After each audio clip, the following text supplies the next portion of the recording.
జగిత్యాల జిల్లాలోనే ఇందిరా భవన్లో MLC T Jeevan Reddy press meet నిర్వహించారు. ఈ సందర్భంగా ఆయన మాట్లాడుతూ బీఆర్ఎస్ ఓట్లు బీజేపీకి వేయడం వల్ల ఓడిపోయానని వ్యక్తం చేశారు.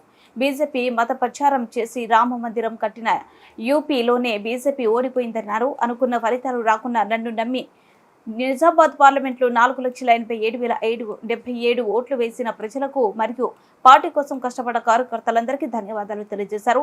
తన జీవితం ఉన్నంత వరకు జగిత్యాల ప్రజలకు సేవ చేస్తానని తెలిపారు.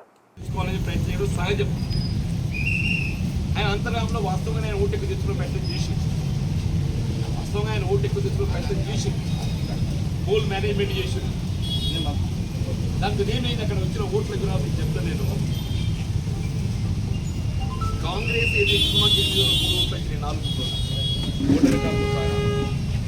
703 వచ్చిన బీజేపీ 739 వచ్చింది.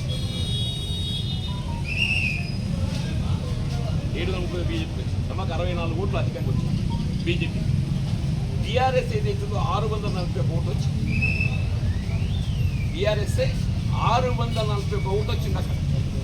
బికాస్ ఆఫ్ దేర్ వాళ్ళ యొక్క ప్రెషర్ పోల్ మేనేజ్మెంట్ ఏదైతే ఉందో అక్కడ ఎక్స్ప్లెయిన్ చేసి పిఆర్కు మెజారిటీ తెచ్చుకోవాలనేటువంటి ఒక ఆలోచనతో వాళ్ళు తీవ్ర ప్రయత్నం చేసి 641 ఓట్లు తెచ్చుకోగలిగినారు. ఇప్పుడు ఏమైపోయింది, ఇక్కడ ఆల్మోస్ట్ ఒక 29% బీఆర్ఎస్కి వస్తే ఒక 32-33% బీజేపీకి వస్తే ఒక 40% కాంగ్రెస్. సపోజ్ ఈ 641 ఒక 100 ఓట్లకి పరిమితమై ఈ 500 ఓట్లు ఏదైతే ఉందో బీజేపీ బదిలీ అయితే ఏమైతే 500 400 200 ఓట్లు తీసుకుంటారు అనుకోండి నార్మల్ కోర్సు లోపల 400 ఓట్లు ఎటు బదిలీ అవుతుంది, బీజేపీ బదిలీ అవుతుంది. అయితే అప్పుడు ఏమవుతుంది, 7 4 10 12 అవుతుంది కాదు. మేము ఎక్కడ ఉంటాం, 800 కాడు ఉంటాం. మేము ఎక్కడ ఉంటాం, 800 కాడు ఉంటాం. అంటే అక్కడ ఓటును బీజేపీకి బదిలీ కాకుండా చూడటంతో ఏదైతున్నదో మా ఓటు మేము ఇంటాక్ట్ మేము తెచ్చుకోగలిగినాం, మేము మెజారిటీ ఉన్నాం. అంతర్గామని ఆయన ఏ విధంగా అయితే అంతర్గామంలో ఓటు నిలబెట్టుకునే ప్రయత్నం చేసిండో బీఆర్ఎస్ పార్టీకి, ఆ విధంగా అంతర్ నిలబెట్టుకుంటే మేము జగిత్యాల 30,000 మెజారిటీ వస్తున్నాం. జగిత్యాల 30,000 మెజార్టీ వస్తుంది ఇవాళ. అంటే ఏంటి, ఆయన టీఆర్ఎస్ ఉన్న ఓటును ఆయన తీసుకునే ప్రయత్నం చేయకుండా బీజేపీ బదలాయింపు చేసే ప్రయత్నం.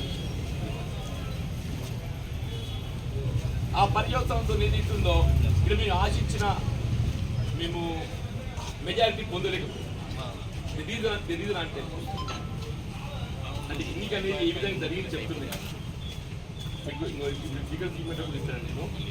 ఇప్పుడు మొన్న 5,02,000 బీజేపీ ఉంటే మాకు 4,80,000 రైతు ఆందోళన గురి కావడం చెప్పండి. ఇలా పెరుగుతున్నటువంటి పెట్టుబడులకు అనుగుణంగా కనీస మద్దతు ధర నిలిపై చేయడం బాధ్యత ఉపయోగపడుతుంది. అది నిలిపై చేసిన కనీస మద్దతు ధర కల్పింపు చేయడం కూడా కేంద్ర ప్రభుత్వం ముఖ్యంగా వ్యవసాయంపై మన దేశం ఆధారపడి ఉంది. అటువంటి రైతాంగాన్ని నిర్లక్ష్యం చేస్తున్న ధోరణి లోపల ఏదైతుందో ఈ మోడీ గారికి కొంత ఆయన బాధ్యత గుర్తు చేయబడే విధంగా కళ్ళు తెప్పించని చెప్పి ఆశిస్తున్నాను. రాహుల్ గాంధీ గారు ఏదిస్తున్నదో దీన్ని మన ప్రభుత్వం ఏర్పాటు చేయడానికి సంఖ్యాబలం పొందలేకపోయినప్పటికీ కూడా ఈ దేశం యావత్ సమాజం భవిష్యత్తు ఏదైతుందో రాహుల్ గాంధీ గారి నాయకత్వం జరుగుతుంది. ఆయన కాంగ్రెస్ పార్లమెంటరీ పార్టీ నాయకుడిగా విపక్ష పార్టీ హోదాతో ఏదైతుందో మళ్ళీ ప్రభుత్వానికి ఒక వాచ్ డాగ్ లాగా ప్రభుత్వ వైఫల్యాలన్నీ ఎత్తి చూపబడే విధంగా వారు సక్సెస్ఫుల్గా ఈ దేశాన్ని ముందుకు నడిపిస్తారని ఒక విషాదం వ్యక్తం చేస్తున్నా. నా ప్రాంతంలో చెప్పండి, నేను ఉత్తర భారతదేశంలో ఏదైతున్నదో ఇక్కడ బీజేపీ అంటే ఈయన తెలిసిపోయింది మోడీ గారు. వీళ్ళు దక్షిణ భారతానికి ఏదైతే ఉందో అది ఇక్కడ ఆ గాడుపులు అక్కడికి వెళ్ళి ఇక్కడికి వచ్చి లేట్ అయిపోయింది. ఒక టర్మ్ లేట్గా వచ్చింది ఇక్కడ, అక్కడికి ఇక్కడ వచ్చిన ఒక టర్మ్ లేట్ అయింది.